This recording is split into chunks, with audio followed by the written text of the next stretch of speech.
दोस्तों आपका स्वागत है एक नई वीडियो में। और आज हम धान की एक महत्वपूर्ण रोग आपको दिखाने वाले हैं जो काफ़ी हानि पहुंचाता है धान की क्रॉप को। और यहाँ हम जो सामने आप ये सिम्टम्स देख रहे हो ये धान की एक महत्वपूर्ण बीमारी जो कि ब्लास्ट डिजीज कहलाती है। और ये ब्लास्ट डिजीज के सिम्टम्स आप सामने देख रहे हो, पत्ती पर नज़र आ रहे हैं। असल में ये जो लीफ ब्लास्ट स्टेज आई हुई है, 3 स्टेज में सिम्टम्स पौधों पर नज़र आते हैं। पहली स्टेज लीफ ब्लास्ट स्टेज होती है जो कि हमें सामने ही फील्ड में नज़र आ रही है। बोट शेप स्पोर या स्प्लेंडर शेप स्पोर्ट इस पर प्लांट की लीफ पर नज़र आते हैं। देन नोड ब्लास्ट स्टेज आती है जो कि नोड्स पर इन्फेक्शन करती है। और लास्ट में फिर जब पेनिशिएशन होता है तब एक स्टेज जो आती है वो नेक ब्लास्ट स्टेज होती है। नेक ब्लास्ट स्टेज के द्वारा जो होने वाली हानि है वो काफ़ी अधिक हो जाती है, क्योंकि यदि इनिशियल स्टेज में ही जब पेनिशिएशन होता है यदि तभी इन्फेक्शन हो जाए तो उससे चेफी ग्रेन उत्पन्न होते हैं। और यदि पेनिकल बनने के बाद इन्फेक्शन होता है तब भी उसकी गर्दन से वो पूरी पेनिकल लटक जाती है और उस पर जो उनमें जो बनने वाले ग्रेन हैं वो श्रिंक हो जाते हैं। प्रोडक्शन जो हमको मिलना चाहिए वो नहीं मिल पाता है और साथ ही साथ जो क्वालिटी है वो भी काफ़ी सीड की घट जाती है। एक काफ़ी हार्मफुल रोग आप देख रहे हैं। और यदि हम इस रोग की पहचान करें तो ये स्प्लेंडर शेप स्पॉट इस स्टेज में आते हैं जो कि लीफ ब्लास्ट स्टेज कहलाती है। सामने आप फील्ड ये देख सकते हैं कैसे इसमें ब्लास्ट डिजीज के सिम्टम्स नज़र आ रहे हैं।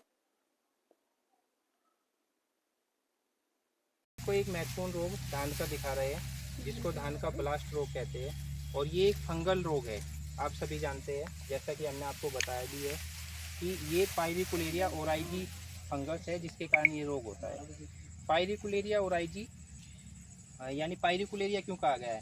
पायरिकुलेरिया यानी इसके जो कोनिडिया होते हैं इसमें बनते हैं वे पियर शेप होते हैं। यदि आप उसका माइक्रो ऑब्जर्वेशन करो, यहाँ से स्लाइड बनाओ तो उसमें पियर शेप कोनिडिया दिखाई देंगे, तो वहाँ से पायरी नाम पड़ा है। यानी पायरिकुलेरिया ओराइजी। ओराइजी यानी इसकी जो ओराइजी स्पीसीज है पायरिकुलेरिया की वो ओराइजा सेटाइवा को इन्फेक्ट करती है।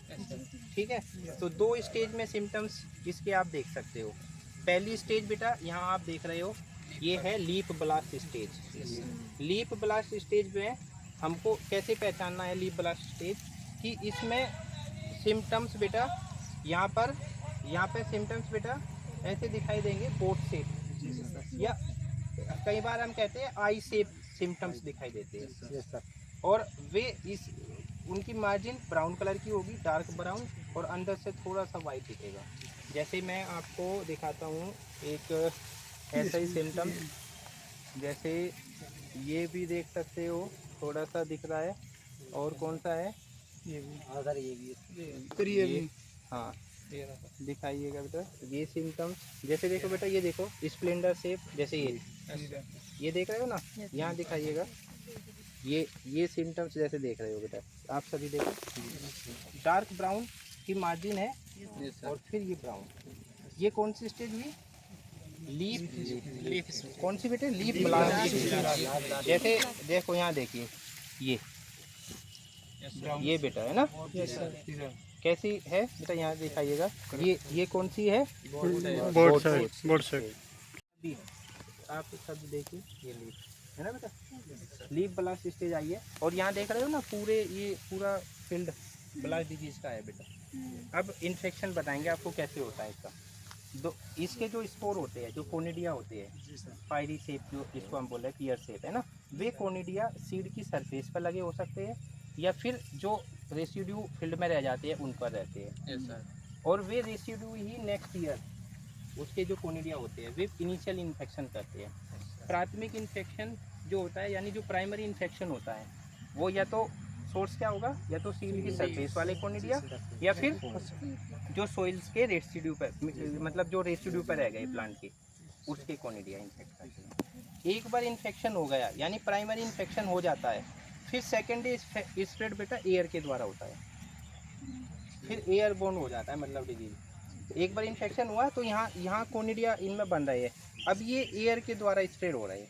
आप देख रहे हैं ना ऊपर ऊपर सभी पे सिम्टम्स है, उधर भी देखिएगा, देखो भी दिख रहे हैं सामने से, उधर नज़दीक से दिखा दीजिएगा। ब्राउन स्पॉट और कोनिडिया है बेटा। हाँ, जब माइक्रो ऑब्जर्वेशन जाते हैं तो इसमें कोनिडिया मिलेंगे, है ना।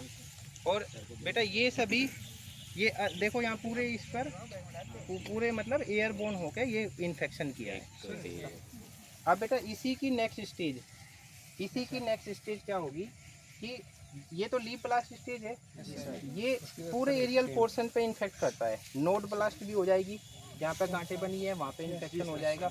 और लास्ट जो स्टेज आती है वो आती है फिर नेक ब्लास्ट। नेक ब्लास्ट जिसको सामान्य भाषा में गर्दन तोड़ रोग भी कहते हैं, यानी उसकी नेक पर फंगस ग्रो होता है, वहीं से रोटिंग शुरू करेगा और ये जो पेनिकल बनी है ये पेनिकल ऐसे लटक जाएगी। यानी इससे बाद यदि आप इसको देखोगे, जब इसमें ग्रेन फिलिंग हो जाएगा तब इन्फेक्शन होगा। अब बेटा लॉस इसके द्वारा काफ़ी होता है, यदि आप देखो जब ग्रेन पेनिकल ब्लास्ट आता है तो लॉस काफ़ी बढ़ जाता है।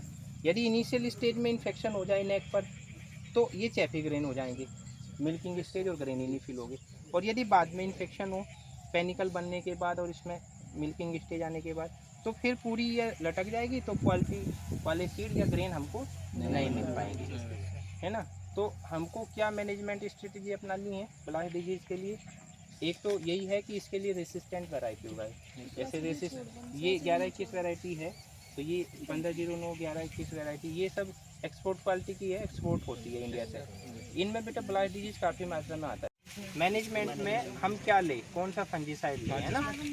तो कार्बेंडाजिम लिया जा सकता है या ट्राइसाइक्लोजोल आता है, यो ब्लास्ट स्पेसिफिक होता है ब्लास्ट डिजीज़ के लिए, ट्राइसाइक्लोजोल, है ना। ट्राइसाइक्लोजोल या कार्बेंडाजिम 0.2% का सॉल्यूशन आप सी ट्रीटमेंट में भी लगा सकते हैं, मिल्किंग स्टेज में लगा सकते हैं इन्फेक्शन को रोकने के लिए, बोटिंग स्टेज में एक स्प्रे किया जा सकता है, और पेनिकल इनिशियल पेनिकल जब फॉर्मेशन होता है वहाँ भी एक स्प्रे कर सकते हैं। लेकिन आपको ध्यान रखना है कि स्प्रे बेटा इतनी मात्रा में नहीं करना है, या तो न तो ज़्यादा लगाना है और ना ही कम लगाना। कम लगाओगे तो इफेक्टिव नहीं होगा, ज़्यादा लगाओगे तो वो आपको लॉस करेगा कहीं ना कहीं। एक और भाई खरीदोगे तो वही आप उसको लॉस तो करेगा ही, है ना, और इन्वायरमेंटल भी पोल्यूशन करेगा।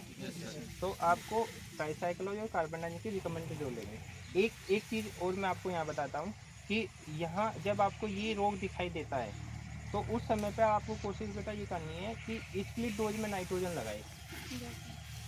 नाइट्रोजन का जो यूजुअल फर्टिलाइज़र आप लगा रहे हैं उसको स्प्लिट डोज में लगाना है। यदि आप इस समय पे इस यूरिया लगा दोगे, अधिक लगा दोगे, तो यूरिया क्या करता है, इन्फेक्शन, यूरिया के कारण इन्फेक्शन रेट बढ़ जाता है ना। तो इन्फेक्शन रेट यानी यूरिया को कम कर देंगे और फंजीसाइड का एक स्प्रे करेंगे, या फंजीसाइड नहीं लगाना चाह रहे तो सूडोमोनास फ्लोरोसेंस एक फंजी बायो एजेंट आता है, सूडोमोनास फ्लोरोसेंस, हमने आपको बताया भी होगा पहले कभी। तो सूडोमोनास फ्लोरोसेंस का 1% का सोल्यूशन भी हम स्प्रे कर सकते हैं। फंजीसाइड 0.2% और सूडोमोनास कितना 1% या 1% का सोल्यूशन बना के सीड ट्रीटमेंट भी किया जा सकता है ना। तो ये जो आज आपने रोग देखा है बेटा वो ब्लास्ट डिजीज है, और ब्लास्ट की ये कौन सी स्टेज है, लीफ ब्लास्ट स्टेज। कैसे पहचानते हैं, यानी ब्राउन जो होते हैं धब्बे, ये पत्तियों पर धब्बे आएंगे और जो कि हमको बोर्ड शेप या स्प्लिंडर शेप दिखाई दे, जैसे ये है ना स्प्लिंडर शेप ऐसे दिखाई देते हैं। और सेकेंडरी इन्फेक्शन, जब सेकेंडरी इन्फेक्शन होता है तो एयरबोर्न के द्वारा होता है, इसी कारण आप देख रहे हैं ना ऊपर ऊपर सभी में स्पॉट बने हुए, ठीक है। यहाँ भी देखो, यहाँ ये पूरा फैला है। और एक मैनेजमेंट का तरीका यदि बात करें तो यदि आपको